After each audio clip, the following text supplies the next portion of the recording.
Gimana jadinya jika punya sekretaris bohai dan selalu kepengen manjain terong balado kalian? Lanjutkah atau malah jadi ilfil? Hal ini juga dialami seorang bos satu ini yang harus merasakan sensasi mantap luar biasa dari sekretaris baru, muda dan menggoda yang selalu mepet dan ingin dimanja. Dan inilah dia obses.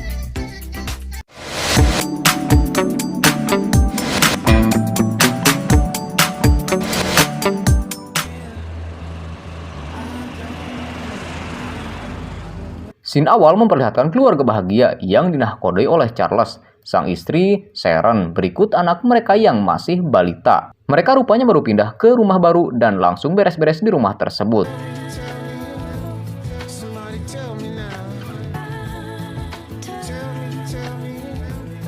Diketahui jika si Charles ini adalah seorang aset manajer sukses yang bekerja di salah satu perusahaan swasta terkenal di ibu kota.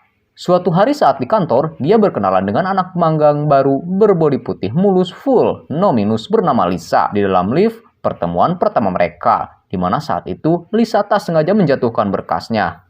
Bak di film-film Indosiar, Charles membantu Lisa dan tangan mereka pun saling bersentuhan.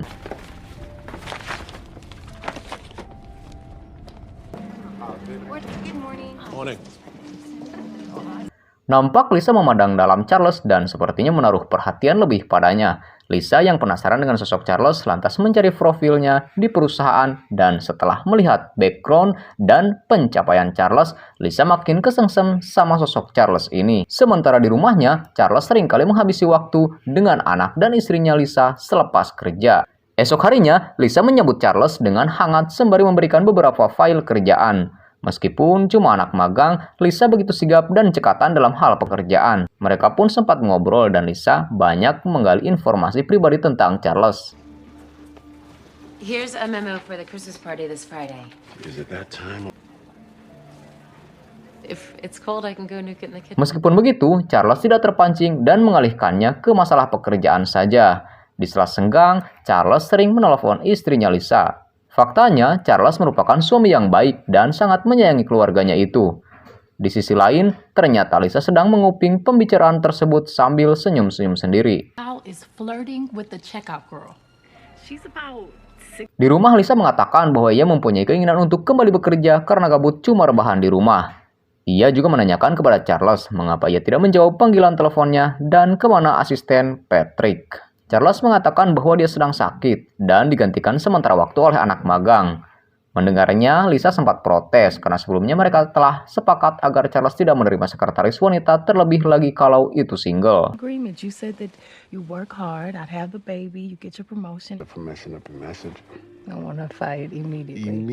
Maka dari itu, keesokan harinya, Charles mengajak serta Sharon dan anaknya ke kantor lalu mengenalkannya pada Lisa untuk menghindari kesalahpahaman tersebut.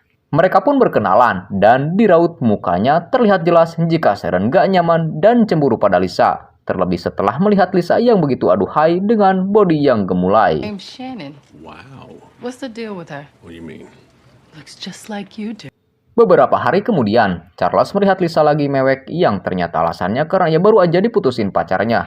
Charles selalu memberikan nasihat agar Lisa segera melupakan pria tersebut karena ia yakin Lisa akan mendapatkan penggantinya yang jauh lebih baik. Lisa lalu mengungkapkan jika dirinya iri pada Sharon yang mempunyai seorang suami yang tenang, kalem, cool, woles, dan berjiwa kebapaan seperti Charles. I wish I could believe that.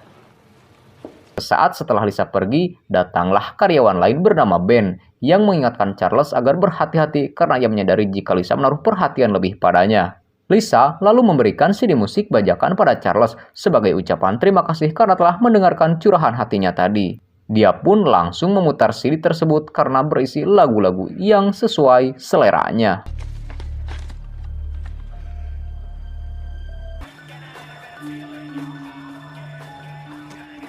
Karena lupa bawa bekal makanan dari rumah, Charles pergi ke kafe untuk makan dan tak lama setelahnya, Lisa juga datang ke sana dan makan bersama dengan Charles.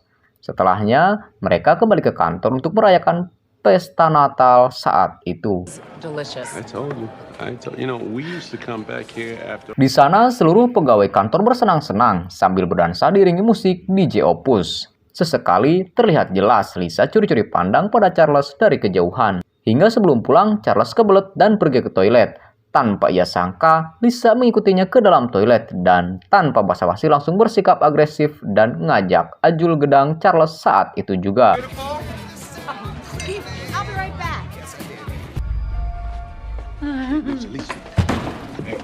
Entah PA atau mungkin imannya yang masih kuat, Charles menolak ajakan emprut dari Lisa dan cepat-cepat pulang sebelum ia khilaf.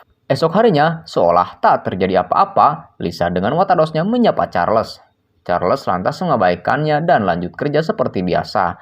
Akan tetapi, saat dia hendak pulang dan masuk ke mobilnya, Lisa tiba-tiba datang dan membelee pakaiannya dengan harapan Charles kali ini mau menggarap hutan rimbanya. Namun, bukannya tergoda, Charles malah semakin ilfil dan seketika itu pula membentak Lisa dan menyuruhnya keluar dari mobil.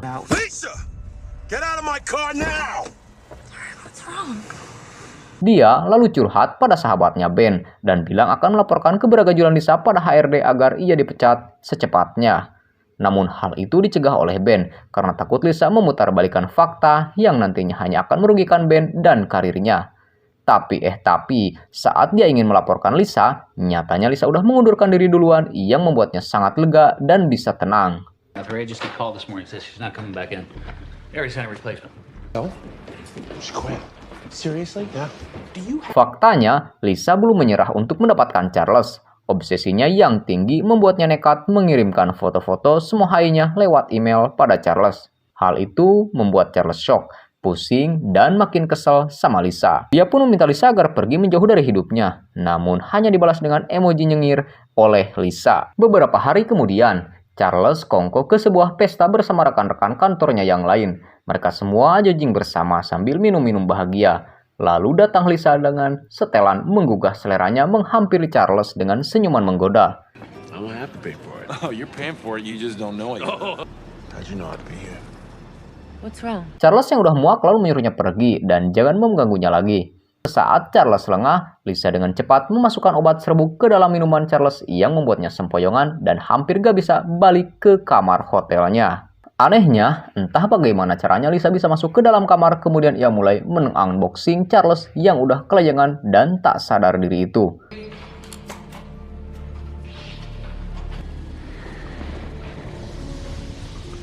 Ketika terbangun, Charles pun menyadari jika ia udah kesiangan dan datang telat ke rapat kantor. Saat selesai, pegawai hotel mengatakan bahwa istrinya datang, tapi ternyata itu adalah Lisa yang saat itu mengajak Charles makan siang dan bilang jika servis dan terong Charles sungguh luar biasa dan memuaskannya tadi malam. Mendengar hal itu, Charles marah besar dan menanggapi jika Lisa hanya menggoda-goda meskipun dalam hatinya ia pun takut akan apa yang telah terjadi semalam karena ia dalam kondisi kelayangan. What's wrong with you? We didn't do anything last night. Saat kembali ke hotel, Charles sangat terkejut dikarenakan melihat Lisa yang telah tidur di kasurnya. Charles selalu menarik tangannya, namun tangan Lisa lemah, lunglai, dan ternyata ia meminum obat tidur hingga membuatnya OD. Di sisi lain, Sharon yang mengkhawatirkan keadaan suami menelepon Ben karena Charles tak kunjung mengangkat teleponnya. Ben pun menyuruh Lisa untuk segera pergi ke rumah sakit dan menemui Charles di sana. I'm sorry to disturb you. I was trying to reach Derek and he usually... Ketika sampai di rumah sakit, hatinya bak terkoyak duri tajam saat mendengar informasi dari detektif yang mengatakan bahwa Lisa pingsan setelah OD di atas tempat tidur Charles. Dan menurut penyelidikan, Charles dan Lisa menjalin hubungan terlarang di belakang Sharon selama ini. Fantasize that you two were having an affair? What? No. Sekembalinya ke rumah, Sharon mengamuk-ngamuk dan tak terima telah ditusuk dari belakang oleh Charles. Ia pun terus nyerocos bak ibu-ibu komplek yang berujung mengusir Charles dari rumah. Di sisi lain, detektif mendalami kejadian Lisa lalu mendatanginya dan menanyakan beberapa pertanyaan. Meskipun sempat ragu dengan perselingkuhan mereka, detektif itu diyakinkan oleh pengakuan Lisa yang bilang dia benar-benar telah berhubungan dengan Charles dan maka dari itulah Charles mengirimkan bunga lili kesukaannya ke rumah sakit. I think I need to be alone. No. Beautiful. Dia juga rupanya telah merancang segalanya dengan luar biasa, di mana dia memberikan buku catatan atau diary karangannya sendiri yang berisi kisah kasihnya bersama Charles. agar sang detektif semakin yakin dengan ucapannya. Sementara itu, di kantor, Charles dimarahi atasannya atas kejadian viralnya dengan Lisa. Sang bos rupanya takut jika kliennya dan tender-tendernya akan batal jika Charles tak segera mengurus skandal tersebut. No, Joe. I'm not losing my client over this, Why Joe. don't you just take a little time off? Untuk mengurangi kegusingannya itu, Charles selalu pulang ke rumah untuk ngajak main sang anak. Sharon lantas mengizinkan Charles meskipun karena masih kesal, dia sama sekali tidak mau melihat muka Charles. Waktu berlalu, dan saat itu bertepatan dengan ulang tahun Sharon, Charles mengajaknya untuk malam bersama. Sharon yakin kini hatinya udah sedikit luluh menerima ajakan tersebut, dan sambil makan mereka ngobrol asik dan mulai membangun chemistry yang baik lagi. I missed you. I got you something. Di sisi lain, Lisa menyelinap ke rumah Sharon dengan mengaku sebagai temannya. Sharon dan Charles yang baru aja nyampe rumah auto terkejut saat diberitahu jika teman Sharon datang untuk berkunjung, yang padahal Sharon sendiri gak pernah janjian sama seseorang. God, where's Kyle? In his crib. Somebody was inside the house? Mereka berdua sangat panik dan meyakini jika seseorang yang mengaku-ngaku temannya adalah Lisa. Mereka berdua lalu beralih secepatnya dan memeriksa ke kamar anak mereka, dan sang anak nyatanya tidak ada di kamarnya. Charles lalu OTW ke mobil dengan maksud mencari keberadaan Lisa. Namun ternyata sang anak tengah berada di kursi belakang dengan bebas lipstik kecupan yang ditinggalkan Lisa.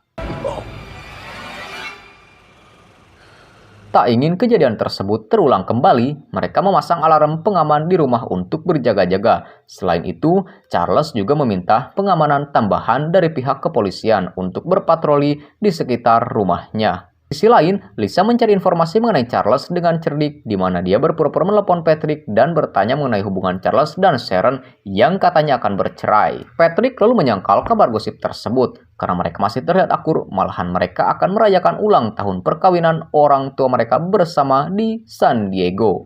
What I'm talking about. Then why are they driving down to San Diego for her parents' 30th? Keesokan harinya, saat akan belanja sabun colek ke Alfa, Sharon lupa mematikan alarm pengaman yang membuat Lisa dengan mudah menyelinap masuk ke rumah dan mengambil sebotol Orson lalu berbaring di kamar Derek.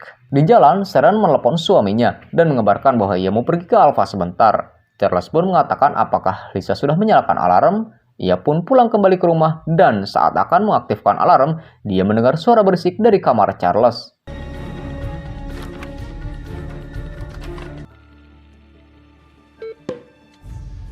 Perlahan-lahan, dia menuju ke kamar Charles. Sementara Lisa yang menyangka yang datang adalah Charles, bobok cantik dan berharap Charles mau menggaruknya kali ini. Saat keduanya paamprok, adegan pahabekan duniawi pun tak terelakkan. Saling sikut, saling kepret, dan saling jengut terjadi sengit di antara keduanya.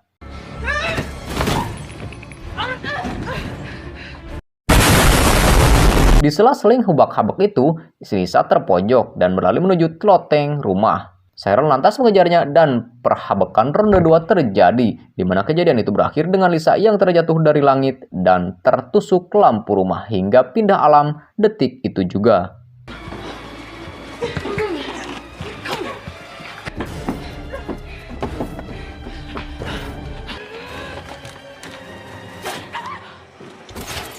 Seperti biasa pada umumnya di film-film, polisi pun datang terlambat meskipun keadaannya berakhir baik dan Sharon hanya lecet ringan.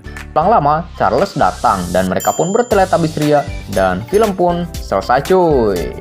Oke, itulah dia alur cerita film Obsession. Semoga kalian semua terhibur dan sampai ketemu lagi di next episode.